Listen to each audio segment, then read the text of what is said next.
So I'd like to start, if I may, by asking you some questions. If you've ever lost someone you truly love, ever had your heart broken, ever struggled through an acrimonious divorce, or been the victim of infidelity, please stand up. If standing up isn't accessible to you, you can put your hand up. Please stay standing and keep your hand up there. If you've ever lived through a natural disaster, been bullied or been made redundant, stand on up. If you've ever had a miscarriage, if you've ever had an abortion or struggled through infertility, please stand up. Finally, if you or anyone you love has had to cope with mental illness, dementia, some form of physical impairment, or cope with suicide, please stand up. Look around you.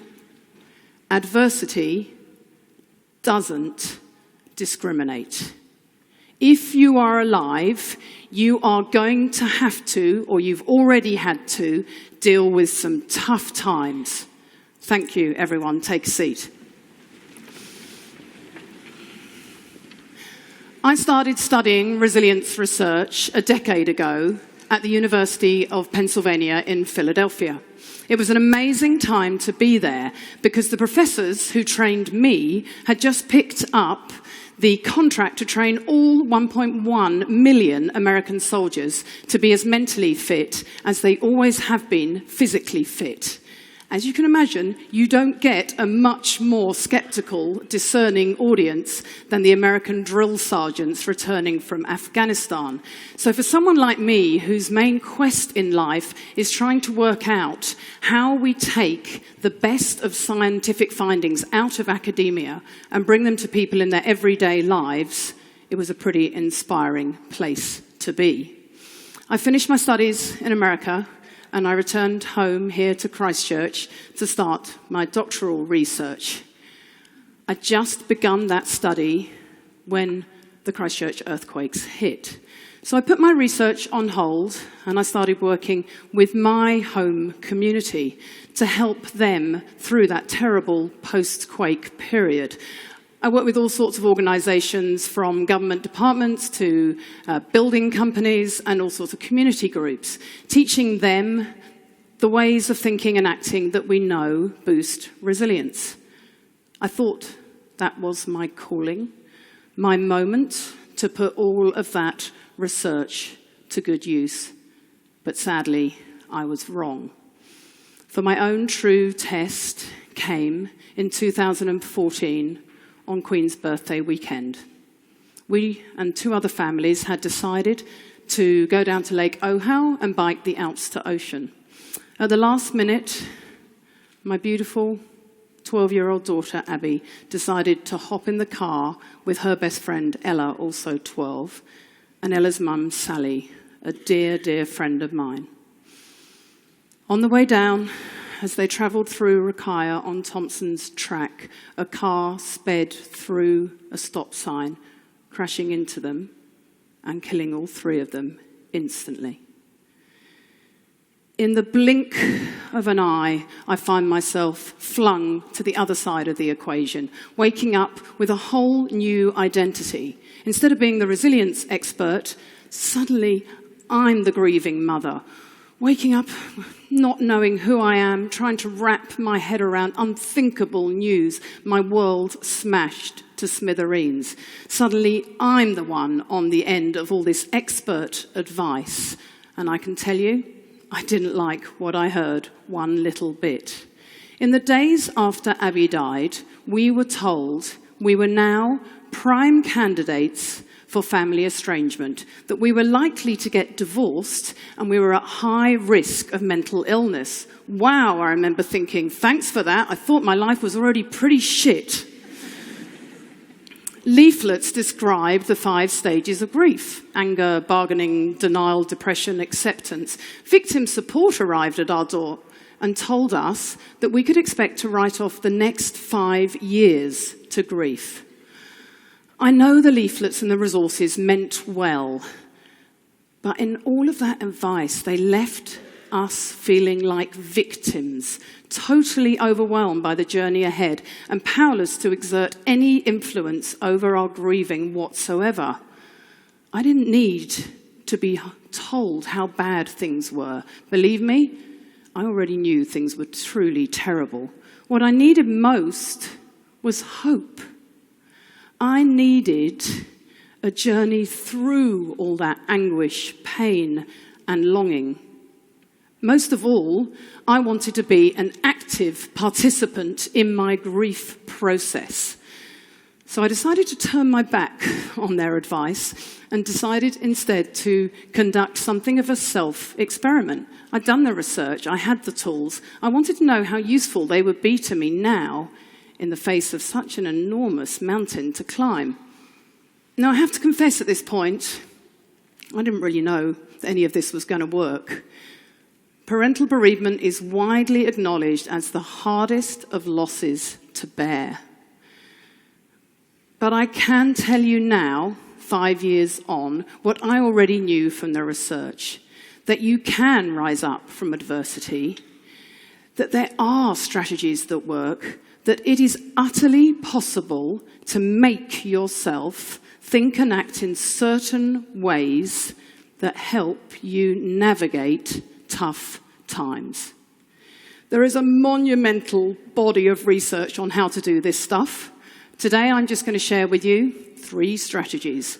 These are my go-to strategies that I relied upon and saved me in my darkest days. They're 3 strategies that underpin all of my work, and they're pretty readily available to us all. Anyone can learn them. You can learn them right here today. So number 1, resilient people get that shit happens. They know that suffering is part of life. This doesn't mean they actually welcome it in. They're not actually delusional. Just that when the tough times come, they seem to know that suffering is part of every human existence. And knowing this stops you from feeling discriminated against when the tough times come. Never once did I find myself thinking, why me? In fact, I remember thinking, why not me? Terrible things happen to you just like they do everybody else. That's your life now. Time to sink or swim. The real tragedy is that not enough of us seem to know this any longer. We seem to live in an age where we're entitled to a perfect life, where shiny, happy photos on Instagram are the norm, when actually, as you all demonstrated at the start of my talk, the very opposite is true. Number 2, resilient people are really good at choosing carefully where they select their attention. They have a habit of realistically appraising situations and typically managing to focus on the things that they can change and somehow accept the things that they can't. This is a vital, learnable skill for resilience. As humans, we are really good at noticing threats and weaknesses. We are hardwired for that negative. We're really, really good at noticing them. Negative emotions stick to us like Velcro, whereas positive emotions and experiences seem to bounce off like Teflon. Being wired in this way is actually really good for us and served us well from an evolutionary perspective. So imagine for a moment I'm a cave woman and I'm coming out of my cave in the morning and there's a saber-toothed tiger on one side and a beautiful rainbow on the other. It kind of pays for my survival for me to notice this tiger. The problem is we now live in an era where we are constantly bombarded by threats all day long. And our poor brains treat every single one of those threats as though they were a tiger. Our threat focus, our stress response is permanently dialed up. Resilient people don't diminish the negative, but they also have worked out a way of tuning into the good. One day, when doubts were threatening to overwhelm me, I distinctly remember thinking, no, you do not get to get swallowed up by this. You have to survive. You've got so much to live for. Choose life, not death. Don't lose what you have to what you have lost.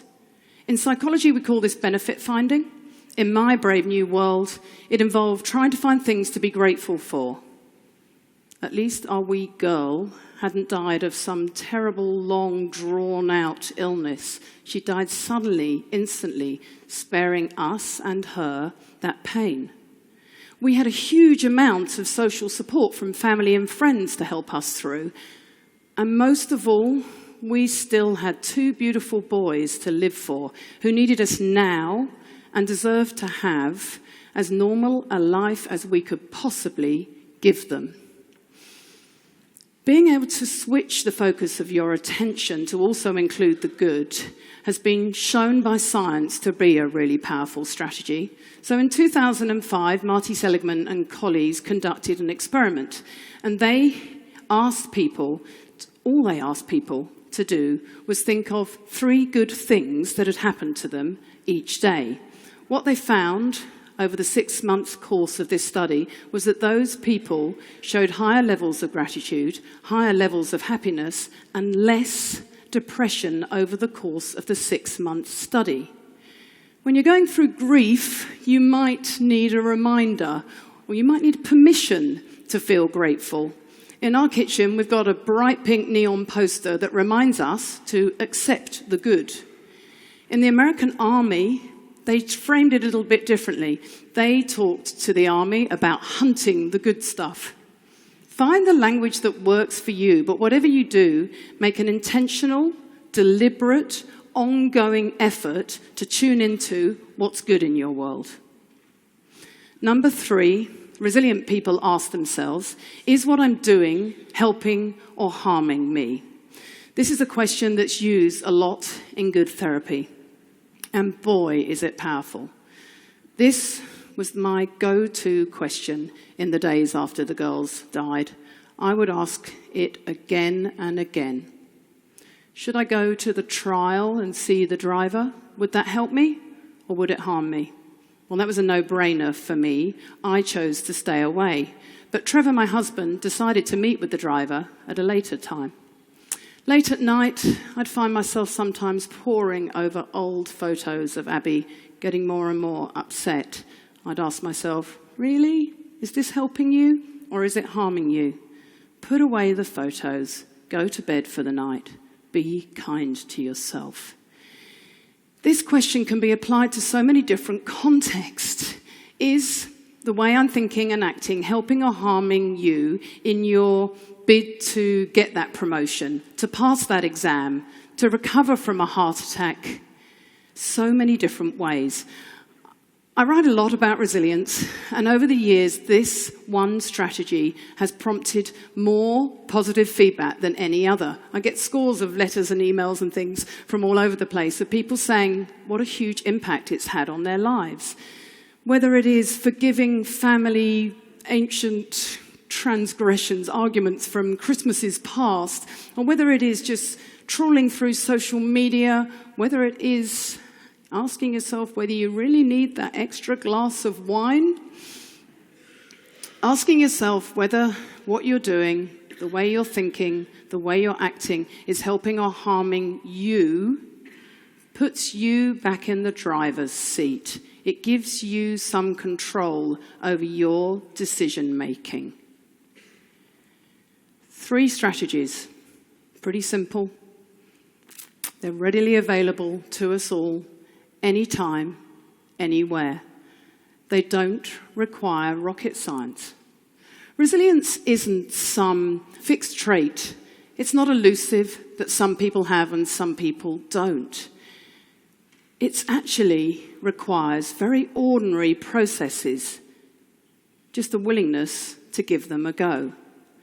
I think we all have moments in life where our life path splits and the journey we thought we were going down takes veers off to some terrible direction that we never anticipated and we certainly didn't want. It happened to me. It was awful beyond imagining. If you ever find yourselves in a situation where you think, there's no way I'm coming back from this, I urge you to lean into these strategies and think again. I won't pretend that thinking this way is easy, and it doesn't remove all the pain. But if I've learned anything over the last 5 years, it is that thinking this way really does help. More than anything, it has shown me that it is possible to live and grieve at the same time. And for that, I will be always grateful. Thank you. Thank you.